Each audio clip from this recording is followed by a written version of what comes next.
بسم اللہ الرحمن الرحیم۔ السلام علیکم۔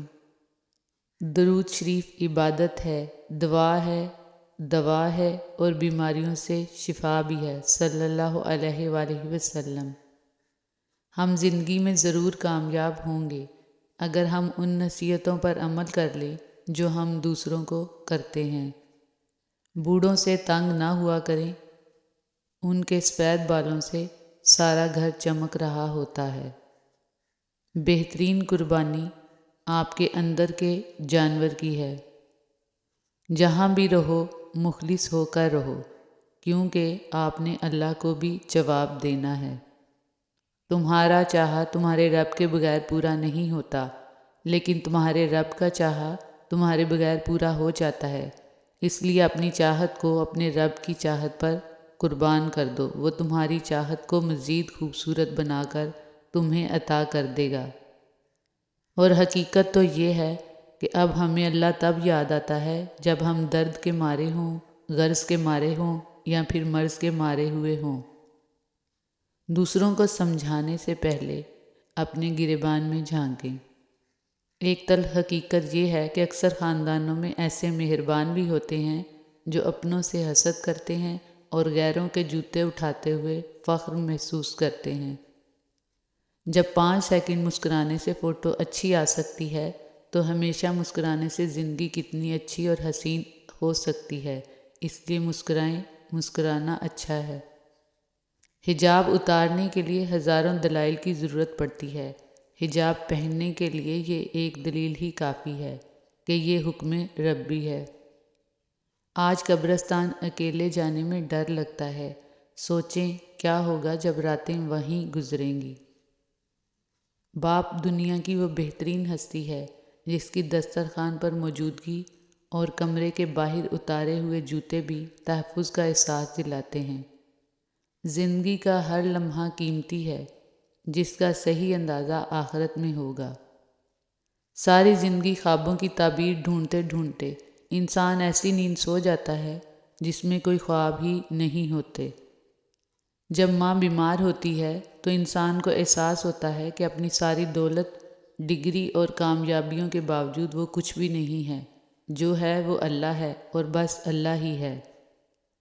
گھروں کو بھرنا تھا قدرت نے رنگ و خوشبو سے، پھر کہیں پہ پھول اور کہیں پہ بیٹیاں بنا دیں۔ دنیا میں سب سے کمزور وہ ہے جو اپنی خواہشات پر قابو نہ رکھ سکتا ہو۔ حرف حرف رٹ کر بھی آگاہی نہیں ملتی، آگ نام رکھنے سے روشنی نہیں ملتی۔ آدمی سے انسان تک آؤ گے تو سمجھو گے کیوں چراغ کے نیچے روشنی نہیں ملتی۔ 100 بار ٹوٹنے پہ بھی ہارا نہیں ہوں میں، مٹی کا ایک چراغ ہوں، تارا نہیں ہوں میں۔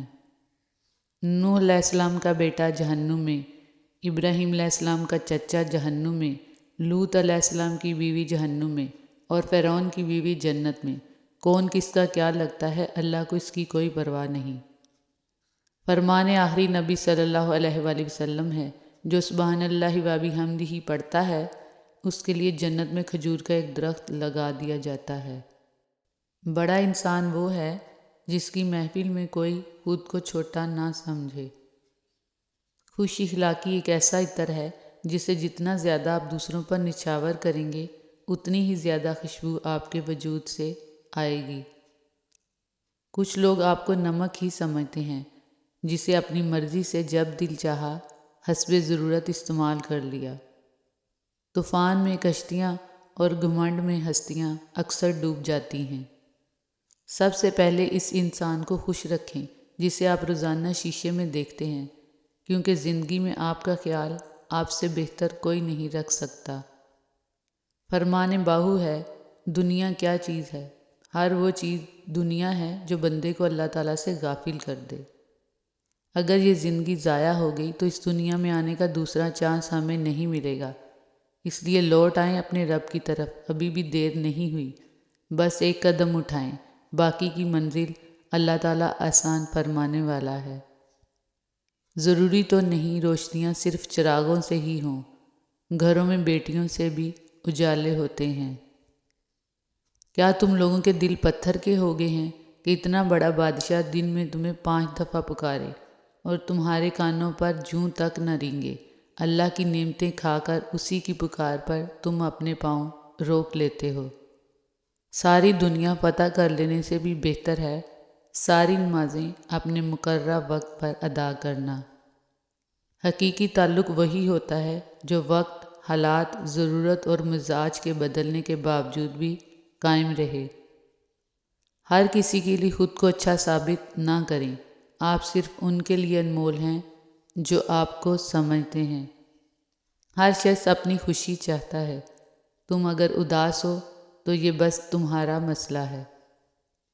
کچھ لوگ اپنے آپ کو انسان نہیں فرشتہ سمجھتے ہیں، ان کے کام بھی فرشتوں جیسے ہیں، یعنی دوسروں کے گناہوں اور برائیوں کا حساب رکھنا۔ ذرا غور سے دیکھیں، انڈا ٹوٹ کر بکھر رہا ہے لیکن ایک نئی زندگی کا آغاز بھی ہو رہا ہے۔ ہر ٹوٹ پھوٹ بری نہیں ہوتی۔ اللہ تعالیٰ اپنی قدرت کاملہ کی وجہ سے اس بات پر قادر ہے کہ ٹوٹتے بکھرتے حالات میں اپنی بے مثال رحمتوں کو ظاہر کر دے۔ زندگی کا ہر دن موت کے قریب کر رہا ہے، ذرا غور کیجیے۔ ہمیشہ ان لوگوں سے سیکھیں جو کسی مقام پر پہنچ چکے ہوں۔ ان لوگوں کی بھی ضرور مدد کریں جو آپ کی کوئی مدد نہ کر سکتے ہوں۔ کسی مسئلے پر پریشان ہونے کی بجائے اس کا حل سوچنے پر غور کریں۔ آپ کا وہ دوست جو آپ کو گانا سننے یا کسی اور گناہ کی طرف دعوت دے، وہ در حقیقت آپ کا دوست نہیں بلکہ آپ کو تباہی کے دہانے پر لے جانے والا ہے۔ ایسے ہی دوست کے بارے میں انسان قیامت کے دن یہ کہے گا، ہائے میری بربادی، کاش میں نے فلاں شخص کو دوست نہ بنایا ہوتا۔ ایک کھلا دشمن کسی دھوکے باز دوست سے بہت بہتر ہوتا ہے۔ حیا کی سیڑھی سے اگر عورت کا پاؤں پھسل جائے تو پورا خاندان منہ کے بل گرتا ہے۔ اے عزت دینے والے رب، ہمیں ان لوگوں کے شر سے بچا جو ہماری اچھائیاں تو چھپا لیں لیکن ہماری برائیاں پھیلا دیں، آمین۔ اگر زندگی میں آگے بڑھنا چاہتے ہیں تو ماضی کی یادوں کا بوجھ اتار دیں۔ 3 خوبیاں انسان کو باکمال بنا دیتی ہیں۔ نمبر 1 ٹھنڈا دماغ، 2 میٹھی زبان، 3 نرم دل۔ زندگی کے معاملات میں اگر آپ کے ایک قدم پیچھے ہٹنے سے لگی آگ بجھ سکتی ہے تو پیچھے ہٹ جانا عقل مندی ہے۔ صحیح منزل پر پہنچنے کے لیے رفتار سے زیادہ اہم سمت ہوتی ہے۔ زندگی میں اچھے لوگ سڑک کنارے ان چراغوں کی مانند ہوتے ہیں جو فاصلہ کم تو نہیں کرتے، البتہ سفر ضرور آسان بنا دیتے ہیں۔ نماز فجر شیطان کے خلاف پہلی جنگ ہے۔ شیطان آپ کو نمازوں سے دور رکھتا ہے، وہ جانتا ہے تمہاری نمازیں اس کا گھیرا تنگ کر دیں گی۔ وہ رات بھی آنے والی ہے جب ہم زمین پر نہیں زیر زمین ہوں گے۔ اے رحم فرمانے والے اللہ رب العزت، اس وقت ہمارے حال پر رحم فرمانا، ہمیں تنہا نہ چھوڑنا، ہماری قبر کو جنت کے باغوں میں سے ایک باغ بنا دینا، آمین یا رب العالمین۔